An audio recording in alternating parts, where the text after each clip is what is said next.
Sir, private कंपनीमध्ये प्रोडक्शनला job करतोय, पण आता साधारण 35-40मध्ये आल्यानंतर असं वाटतं की आता हा काय जॉब माझ्याकडून जास्त दिवस होणार नाही. बऱ्याच दिवसापासून डोक्यात चाललं होतं की स्वतःचा काहीतरी बिझनेस सुरू करायचा. बऱ्याचशा आयडिया मी यूट्यूबवर, इंस्टाग्रामवर बघितलं सुद्धा, पण कन्फर्म होत नाही की मी नेमकं काय करू. उद्योग मंथनमध्ये आलेला आहे, जळगावचा एक तरुण सांगत होता. त्याच्याशी जेव्हा चर्चा केली तेव्हा त्याच्या लक्षात किंवा त्याच्या बोलण्यातून एक महत्त्वाची गोष्ट मला जाणवली की बाबा रे, काय होतं की एकतर पहिले नोकरीचा म्हणजे शिक्षण झाल्यानंतर नोकरीचा संघर्ष, नोकरी लागल्यानंतर मग लग्न करायचं, लग्न झाल्यानंतर मग घर, गाडी, बंगला, मुलं बाळं, याच्यात बरेचसे जण त्या प्रवासात अडकले जातात. मग पैसे नसल्यावरती कर्ज घेतलं जातं.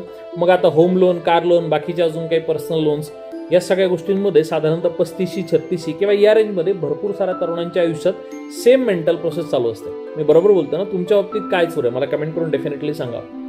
मग आता मनामध्ये कुठंतरी येतं की आता किती दिवस हे सगळं करायचं, कुठंतरी थांबायचं आहे.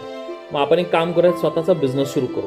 अशा वेळी स्वतःचा बिझनेस सुरू करणं योग्य राहील का? तर या प्रश्नाचं उत्तर आहे डेफिनेटली हो.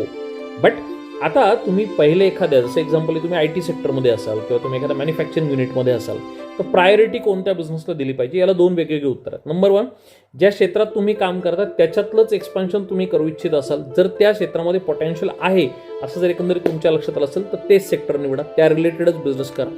जर समजा तुम्हाला त्या सेक्टरमध्ये काहीच वाटत नसेल, ऑलरेडी त्या सेक्टरची कंडिशन डाऊन असेल, जसं मी त्या जळगावच्या मित्राला सांगितलं, तर मग मात्र आपण सेक्टर चेंज करायला हरकत नाही. थोडा त्रास होईल, थोडी मेहनत करावी लागेल, थोडा अभ्यास करावा लागेल, थोडं कष्ट करावे लागतील, पण टेन्शन घेऊ नका. तिथे अशा वेळी तुम्हाला चावडी प्रत्येक पॉईंट टू पॉईंट डेफिनेटली मदत करते.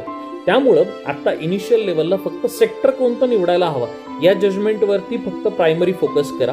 नंतर आपण डेफिनेटली याच्यावरती स्टेप बाय स्टेप वर्कआउट करू शकतो. त्यामुळे आता घाबरू नका, फक्त निश्चय करा, मी आहे तुमच्यासोबत.